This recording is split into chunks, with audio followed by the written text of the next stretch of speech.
queria deixar aquele processo daquela forma como estava. E queria que continuasse usando o material dele, que não podia ter o próprio, não podia fazer os devidos ajustes. E aí essa foi uma outra desilusão grande que eu passei também, porque eu literalmente idolatrava aquela pessoa. A falha foi minha, não foi dele, que fique claro.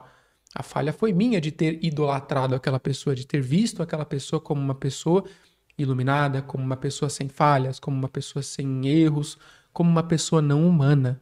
Eu errei quando eu fiz isso. Eu coloquei ele nesse lugar de idolatria e, na verdade, eu tive uma desilusão, né? Em relação àquilo, porque eu percebi que era uma pessoa e, como uma pessoa, tem lá os seus pontos bacanas e os seus pontos não tão bacanas, né? E aí, naquele momento, eu pude realmente perceber isso e me desvinculei dessa pessoa, criei o meu próprio material. Eu deixo disponível o meu material para quem faz a formação de Reiki comigo, mas eu incentivo as pessoas que fazem a formação comigo a criarem o próprio material justamente para não ficarem dependentes daquele material que eu fiz. Por quê? Se essas pessoas ficarem dependentes do material que eu fiz, elas não vão desenvolver a própria conexão delas, não vão desenvolver a própria sensibilidade delas, não vão avançar no próprio processo que elas deveriam estar avançando. E não é esse o propósito. Não é dessa forma que eu e a Aline desejamos que as pessoas se desenvolvam, né? Por isso que a gente tem um processo não dogmático, a gente tem um processo que é não limitado nesse sentido, tá? E aí tudo bem, essa foi, vamos dizer, a minha primeira desilusão, a minha primeira traição, que tem a ver comigo, com a minha pessoa. Teve lá o que eu falei do centro religioso também, né, que é o centro espírita, e depois aconteceu a mesma coisa, quase curioso, né? Aconteceu a mesma coisa nesse lugar que eu tô falando, que é um lugar espiritualista, que tinha lá várias perspectivas e que abriu de fato muito a minha visão. Eu quero que vocês percebam isso, tá? Eu tô trazendo para vocês essas experiências de situações que eu vivi, de lugares que eu frequentei, mas eu quero que vocês percebam isso com o respeito que eu trago por cada um desses lugares. Por quê? Embora, de fato, esses lugares tenham trago desilusões para mim, porque eu me enganei no sentido de criar idolatria, de acreditar que as pessoas eram perfeitas, de acreditar que as pessoas eram maravilhosas e que elas eram que elas não tinham nenhuma característica que precisaria ser observada na minha parte, foi uma falha minha, né? Elas fizeram o que fizeram. Fizeram um processo de enganação, um processo de manipulação. Então, não vou dourar essa pílula. É exatamente o que aconteceu, tá? Esse professor de Reiki estava no processo de manipulação, de dominação, para que as pessoas ficassem reproduzindo aquilo que ele falava, como se ele fosse o único dono da verdade. Isso é um processo de manipulação.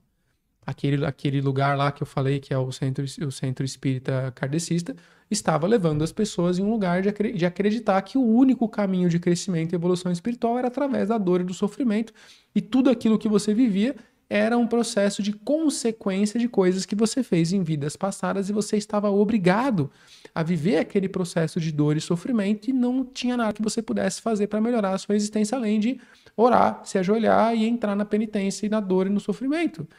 O que é um processo de manipulação e enfraquecimento da força de alma das pessoas também. E nesse outro lugar, que é o último que eu falei, né, que é o lugar universalista com a base na Umbanda, né, a pessoa que estava na liderança do lugar trouxe, mais uma vez, muitas coisas interessantes, muita expansão, muitos processos bacanas, mas também era uma pessoa que, da mesma maneira, manipulava as outras pessoas. Falava mal das pessoas nas costas delas, às vezes na frente delas, mas majoritariamente nas costas das pessoas. Todas as pessoas que saíam do lugar se tornavam pessoas asquerosas, pessoas assustadoras. Igual a minha mãe, quando ela frequentava esse lugar esotérico, né? Quando ela saiu desse lugar, né? Ela sabia que ela ia ser chamada de nuvem negra, que é assim que o líder espiritual daquele lugar lá chamava as pessoas que iam embora, porque de repente elas descobriram que ele também fazia um processo de manipulação, porque ele era um velho tarado, sendo bem objetivo, ele era um velho tarado que ficava falando que recebeu da consciência dele que ele precisava fazer uma massagem lingam, que é o órgão fálico masculino, na ione, que é o órgão sexual feminino das mulheres que lá estavam. E devia ter o quê? Uns 50, 60 anos de idade, e as meninas de 20 anos, 22 anos de idade. E quando a minha mãe foi abordada, ela foi abordada por esse indivíduo, ela falou, não, tá maluco, eu vou embora daqui. E aí ela sabia que ela ia ser chamada de nuvens negras, assim como as outras pessoas que foram embora, porque descobriram esse processo de manipulação, de domínio. Não foi uma experiência minha, foi dela, mas aí por isso a gente parou de ir nesse lugar. E tem filmes que mostram isso. Tem até um filme chamado... Eu já falei sobre ele. O nome dele é O Rei do Povo. Ele é um filme indiano, que o nome original dele é Maharaj, tá na Netflix também, baseado em fatos reais, que era um guru que abusava fisicamente, sexualmente, de praticamente todas as mulheres da vila dele, com o argumento de que esse é o seu trabalho físico. O seu trabalho sagrado é vir aqui orar e o seu trabalho físico é vir aqui e ter comigo. Loucura, né? Então, só para vocês entenderem que eu tô fazendo questão de trazer várias perspectivas de vários lugares diferentes para que não fique parecendo que eu estou focando em um lugar só. Não, são todos eles. Que você precisa ficar atenta na pessoa.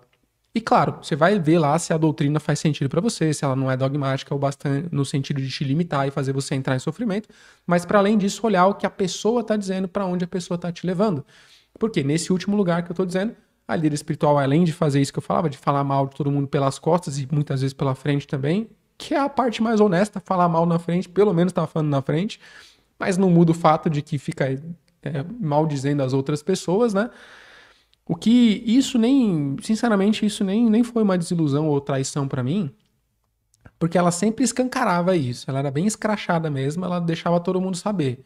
Então era sabido isso, não era novidade, né? Então não dá para dizer que eu me desiludi, eu não esperava que ela fizesse. Esperava sim, isso era literalmente esperado que ela fizesse. Então não dá para dizer que isso é uma traição. O que para mim foi uma traição desse lugar foi quando eu tinha terminado um relacionamento e eu tava acabado, malzão, né? Eu tinha ido em um retiro de meditação e aí nesse retiro de meditação eu comecei a me conectar mais comigo mesmo, sem precisar tanto desse auxílio externo, que é o que esse lugar oferecia, ficava dando vários auxílios externos e não incentivando você a se conectar com a sua verdade interior. E aí quando eu voltei desse lugar, lá eu recebi uma mensagem dizendo que a idolatria é uma armadilha. E eu percebi que eu estava começando a idolatrar essa pessoa também. Falei, olha, eu tô caindo na mesma armadilha daquele professor de reiki. Tá na hora de eu me desvincular dessa pessoa, desse lugar também e, mesmo que seja por um tempo, me autoguiar, conhecer de verdade o meu próprio caminho, ouvir o meu coração. Naquele momento eu estava começando a me conectar com o meu próprio eu superior, né?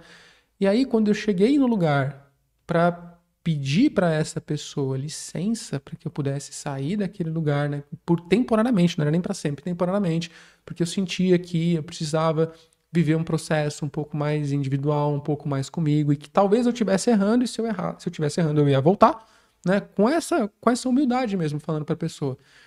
E aí ela começou a falar, não, fica, a gente vai mudar isso, vai mudar aquilo, e começou a falar de coisas que mudariam e que me agradariam, como se ela estivesse tentando me subornar. Eu não pensei nisso na hora, tá? Eu tô pensando nisso agora. Porque na hora parecia que ela estava tentando me convencer positivamente. E eu fiquei inclinado a ficar, mas aí eu lembrei, não, eu preciso viver essa experiência. Ela é importante para mim. Eu falei para ela isso, olha, para mim é realmente importante viver essa experiência, mesmo que eu esteja errando. Mas se eu for errar, eu tenho que errar, porque a minha alma está pedindo por isso. E aí quando eu falei isso, ela mudou. Pum.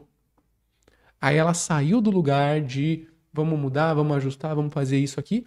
Começou a falar que eu era arrogante, que eu era um ingrato, que eu estava errado, que eu ia ficar sozinho como todas as outras pessoas, que quem não fica em grupo sofre, entra em sofrimento. Ela